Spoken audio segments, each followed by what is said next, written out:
ወያኔ እንኳን ሱዳን እንኳን ሻቢያ ሌላም ቡድን ተጨምሮ ለኢትዮጵያ ሉዓላዊነት ቅንጣት ታክል አያሰጋኝም ብለው ቃል በቃል ተናግረዋል። ለሌሎቹ ቦታ ሰጥተዋል። ከባዶቹ እነሱ ናቸው የሚል ነው። ለፋኖ ግን ያን ያህል ቦታ ተሰጥቶታል ብዬ አላምንም። በሳቸው ነው ምክር ቤት ገብቶ ማጨብጨብ ያን ያህል ቁም ነገር አይደለም። ምክር ቤት ከገባህ ሀሳብ መነሳት አለበት፣ መጠየቅ አለበት፣ የሀሳብ ፍጭት ሊኖር ይገባል። ስለዚህ በጠቅላይ ሚኒስቴሩ አለመጠራት እንደመናቅ አድርገው በጠቅላይ ሚኒስቴሩ አለመጠራት ምንም ተጽዕኖ አልፈጠርንም፣ ለካ ምንም ነገር አላመጣንም፣ ባለንበት ቦታ ስጋትም አይደለንም ምንም አይደለንም የሚለው ነገር ፋኖ ብለው ከአፋቸው ፋኖ የሚል ቃል ወጥቶ አያውቅም። ፋኖን ሪፈር ማድረግ ሲፈልጉ የአማራው ሸኔ ነው የሚል። እኔ ፋኖ ጋር በካልኩሌሽን ይሄዳሉ ብዬ አስቤያለሁ፣ የሚያቅጅ አላውቅም። ምክንያቱም እስከዛሬ በዚህን ዓመታት በሙሉ በነበሩባቸው ቦታዎች ሁሉ ስታይ እንዲህ ቦታ አንድ ነገር አደረጉ ተብሎ ሲባል እዛ ቦታ ነገ ጧት አታያቸው። ቲፒኤልኤፍ የሆነች ነገር ኮሽ ሲያደርግ የሚሰጠው ትኩረትና ፋኖ ያው ስንት ዓመቱ ትግል ላይ እያለ የተሰጠው ትኩረት እኩል አይደለም።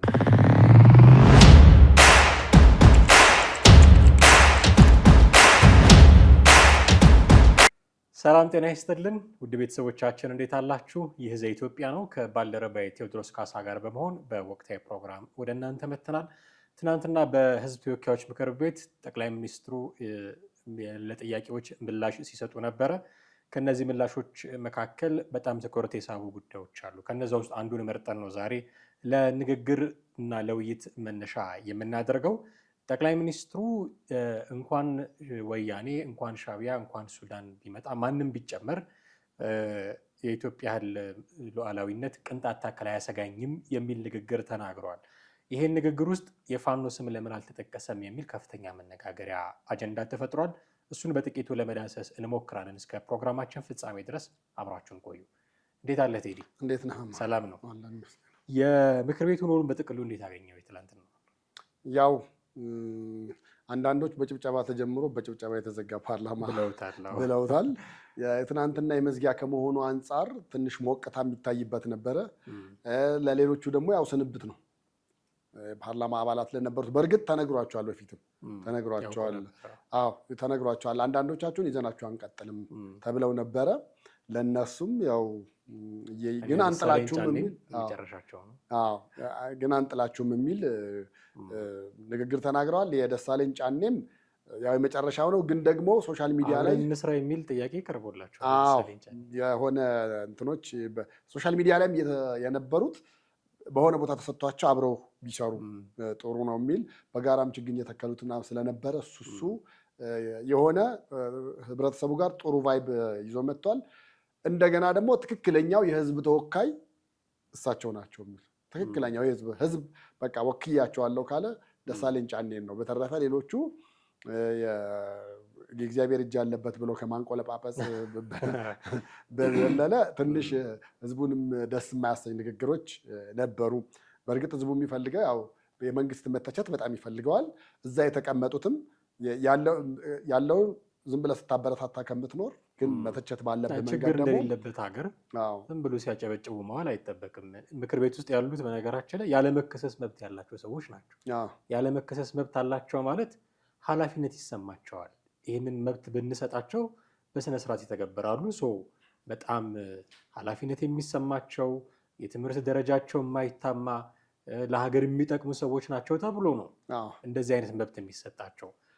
ምክር ቤት ገብቶ ማጨብጨብ ያን ያህል ቁም ነገር አይደለም። ምክር ቤት ከገባህ ሀሳብ መነሳት አለበት፣ መጠየቅ አለበት፣ የሀሳብ ፍጭት ሊኖር ይገባል። ተቃዋሚዎች ጥያቄ ጠንከር ያለ ጥያቄ ሲጠይቁ የሚስቁ ጠቅላይ ሚኒስትሩ የሆነ ነገር ሲናገሩ የሚያጨበጭቡ ናቸው እና ይሄ መስተካከል መቀየር ያለበት ነው ብለን ብዬ አስባለሁ። ዶክተር ደሳለኝ ጫኔም ሲናገሩት እንደነበረው ጭፍን ደጋፊ ጭፍን ተቃዋሚ ሳልሆን የህዝብን ድምፅ ለማስተጋባት ሞክሬያለሁ ብለዋል። ኮስተር ያሉ ጥያቄዎች ሲያነሱ የነበሩ ሰው እንደነበሩ ይታወቃል። በየትኛውም ጠቅላይ ሚኒስትሩ በሚገኙበትም በማይገኙበትም መድረክ ኮስተር ያሉ ጥያቄዎችን በማንሳት ነው የምናውቃቸው። ጠቅላይ ሚኒስትሩም የመደመር ሀሳብ የበሉት ሰው ናቸው ብለው ሲያንቆለጳጵሱ ነበረ ደሳለኝ ጫኔን ያነሷቸውን ጥያቄዎች በማንሳት ጭምር። ከዚህ ይሄ መጨረሻ ባይሆን ደስ ይለኝ ነበረ፣ ግን ከዚህም በኋላ በመንግስታችን ውስጥም አብረን ብንሰራ ጥሩ ነው ብለውም ደግሞ ፍራ አድርገውላቸዋል። ይቀበሉታል ወይ? ምን አይነት ስልጣንስ ይሰጣቸዋል ከተቀበሉት የሚለው ከሆነ ወደፊት የምናየው ነው። በዓለ ሲመት አይኖርም ብለዋል ጠቅላይ ሚኒስትሩ። ባለፈው ዓመት ታስታውስ እንደሆነ ሙሉ ከተማው ተዘግቶ በጣም መነጋገሪያ ነበረ። አንድም እንቅስቃሴ የመኪና እንቅስቃሴ አልነበረም እና ይሄ ጊዜ ማባከን ነው የሚል በዓለ ሲመትም አናደርግም ብለዋል ጠቅላይ ሚኒስትሩ። እሱ ግን ያው ምናልባት ለድባቡ ብቻ ሲባል አይደለም። እርግጥ ነው ከተማ ውስጥ ትልቅ ነገር ያለ የሚመስል ውጥረት ነግሶ ነበረ። ሰላም ያለ እንዳይመስለን ሆነን ነበር ነዋሪዎች። ከዛ ድባብ መውጣቱ ጥሩ ነው። ግን በዓለ ሲመቱን ደግሞ በዛ በተጋነነ አይነት መንገድም ባይሆን ጥሩ ነው። አንደኛ። ሁለተኛ እነሱም ብልጽግናም የሚጠብቀው ነገር ስለሆነ እንደተባለው ጊዜ ማባከን ነው ሊሆን የሚችለው። የበፊቶቹ በዓለ ሲመቷት ጥሩ የነበሩበት ምክንያቱ ምንድን ነው ቢባል አንደኛ ያው ለውጥ መኖሩ ራሱን የቻለ ነው። እንግዲህ ያው አንዳንዶች ለውጥ አይደለም ነውጥ ነው የሚል ሀሳብ የሚያነሱ አሉ። እሱ በራሱ የሚያከራክር ሆኖ ግን ለውጥ ነበረው በሚለው መንገድ ከሄድና ከያዝ ነው የግድ ለውጡ ላይ ለውጥ መኖሩን ሴሌብሬት በማድረግም ጭምር እንደውም የታማ ተቋም ሁሉ ነበረ መስቀል አደባባይ ላይ ያን የመሰለ ስቴጅ ተዘጋጅቶ በሚደረገው ፕሮግራም በጣም ከፍተኛ ወጪ ወጥቶበት እንደነበረ አንደኛ በወጪ ደረጃ፣ ሁለተኛ ከተማ ውስጥ ህዝቡ እንዳይንቀሳቀስ ተደርጎ በቃ ተይዞ በግድ ለፕሮግራሙ ላይ ታዳሚ እንዲሆን የማድረግም ነገሮች ነበሩና በዛ ጥሩ አልነበረም። ባይሆን የኔም ምርጫ ነው፣ አሪፍ ነው፣ ጥሩ ነው ብዬ ነው የማስበው። ጥሩ አቅጣጫ አስቀምጧል ብዬ አስባለሁ። ወደ ዋናው ጉዳያችን እንግባ። እንኳን ወያኔ እንኳን ሱዳን እንኳን ሻቢያ ሌላም ቡድን ተጨምሮ ለኢትዮጵያ ሉዓላዊነት ቅንጣት ታክል አያሰጋኝም ብለው ቃል በቃል ተናግረዋል። ይሄ ትርጉሙ ብዙ ነው። የግብፅን እጅ ከጀርባ እንዳለ በግልጽ የሚያሳይ ነው። ያን ያህል የተደበቀ ምስጢር አይደለም፣ ንግግራቸው ግልጽ ነው። ብዙዎች ግን በተለይ አሁን ካለው የፋኖ እንቅስቃሴ ጋር ያገናኙታል ነገሩን። ለምንድን ነው የፋኖ ስም ያልተጠራው እዚህ ላይ የሚል ጥያቄ የሚያነሱ ሰዎች አሉ።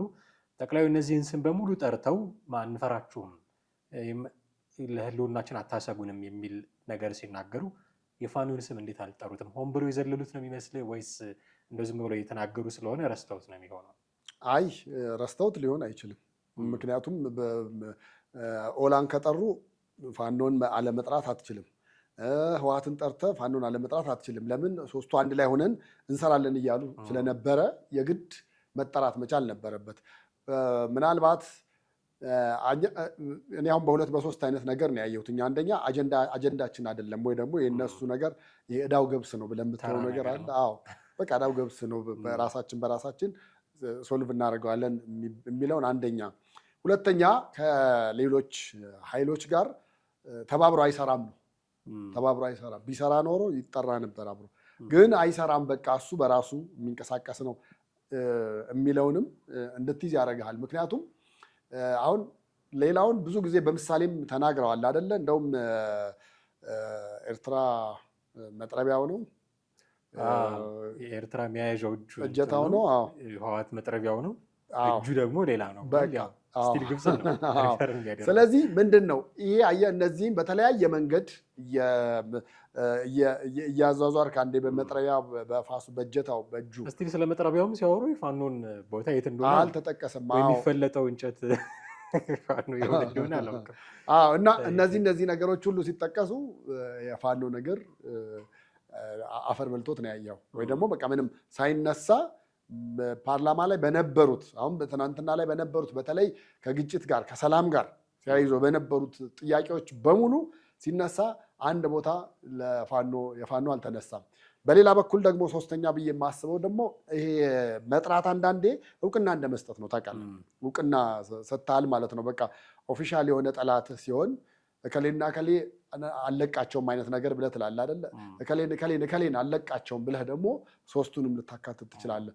አልጠራኸውም ማለት ቦታ አልሰጠውም፣ እንደ ፋይዳ ቢስ እንደሆነ አድርገህ ነው ያሰብከው። በቃ በእነዚህ በሶስቱ ነገሮች ነው ሊሆን የሚችለው ያልጠቀሱበት እንጂ በጣም በተደጋጋሚ ኤርትራው ተጠቅሷል፣ በተደጋጋሚ ህወሓት ተጠቅሷል። ሌሎቹም እነ ኦላንም በተወሰነ መንገድ የጠቀሱባቸው ቦታዎች አሉ።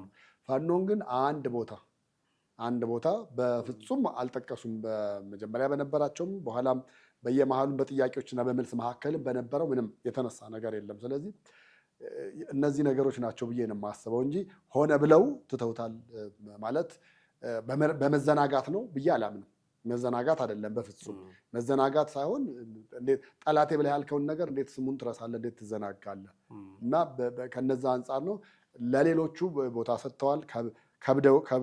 ከባዶቹ እነሱ ናቸው የሚል ነው። ለፋኖ ግን ያን ያህል ቦታ ተሰጥቶታል ብዬ አላምንም በሳቸው ንግግር። ስለዚህ ከዚህ የመጣ ነው። ከዚህ በፊትም ንግግር ሲያደርጉ በእርግጥ ፋኖ ብለው ከአፋቸው ፋኖ የሚል ቃል ወጥተው አያውቅም። ፋኖን ሪፈር ማድረግ ሲፈልጉ የአማራው ሸኔ ነው የሚሉት። የአማራው ሸኔ፣ የኦሮሞው ሸኔ፣ የአማራው ሸኔ። አሁን የአማራው ሸኔ የሚሉት ፋኖን ነው። በተለያየ መንግስት ተዋረድ ያሉ ባለስልጣኖችም ጽንፈኛው እንደዚህ ሲሉት ነው የሚሉት። አንድም ባለስልጣን ፋኖ ብሎ ሲጠራው ሰምተን አናውቅም።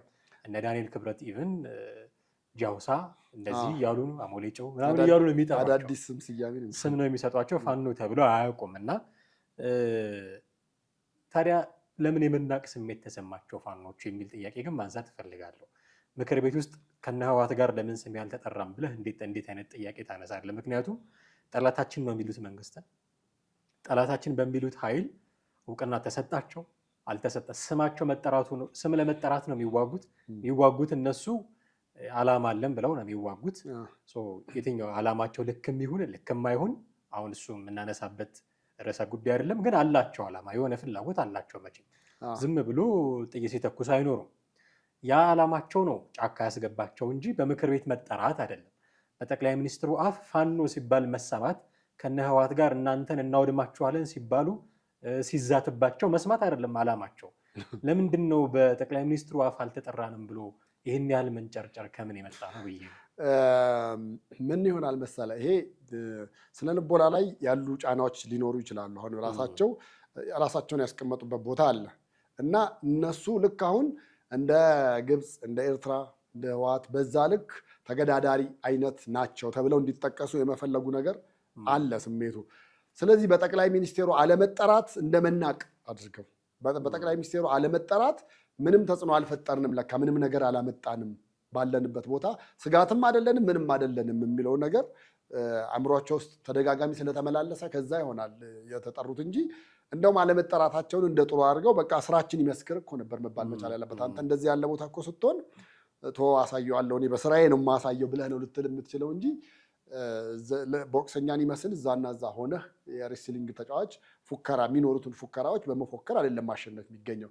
በዛ ደረጃ መሄድ የነበረባቸውን መንገድ ስቷል። አሁን ፋኖ ያን ነገር መናገራቸውን መምጣታቸውም ነገር ግን ያ የሚያሳየው እንደ ተናቁ አይነት ስሜትም ተሰምቷቸዋል ማለት ነው። ቦታ እንዳልተሰጣቸው ረባሽም ሆነን በጥባጭም ሆነን ሽብርም ፈጥረን መንግስትንም አስጨንቀን ለምንድን ነው ለእኛ ስም ያልተሰጠን ወይ ደግሞ ስማችን በፓርላማ ያልተጠራው በክፉም ይሁን በጥሩ መጠራት መቻል ነበረበት የሚል የስነ ልቦና እሳቤ ነበረ። ከዛ አንጻር ይመስለኛል እንደዛ ነው። ምክንያቱም በሌሎቹም ስታይሆን ሌሎች